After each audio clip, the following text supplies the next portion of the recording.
பம்பரக்கண்ணாலே காதல் சங்கதி சொன்னாலே இந்த பாட்டுக்கு வந்து பூர்ணிமாவுக்கும் விசித்ராவுக்கும் வந்தது. இந்த பாடலில் விசித்ரா மின்சார கண்ணா கொஞ்சம் அவங்க ஓட்டிட்டாங்க. இதில் வந்து பூர்ணிமா அவங்க பயங்கரமாக நடனம் ஆடுறாங்க. அதனால் பூர்ணிமா கிட்ட தோத்ததை வந்து விசித்ராவால் ஒரு ஏற்றுக்க முடியல.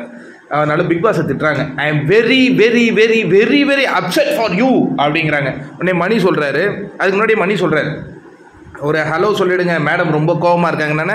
நீ சுமார் மணி, I am very very very upset for you அப்படின்னு கோவமாக தட்டுறாங்க. இந்த இடத்துல தான் தினேஷ்க்கு ஏன் பெஸ்ட் பர்ஃபார்மர் கொடுத்தாங்கிறது எனக்கு இப்போ தான் புரிஞ்சுது. அவர் எந்த கேரக்டரில் இருக்காரு? சூப்பர் ஸ்டார் கேரக்டரில் இருக்கார். உடனே அவர் ஒரு பஞ்சு அடிச்சார் பாருங்க.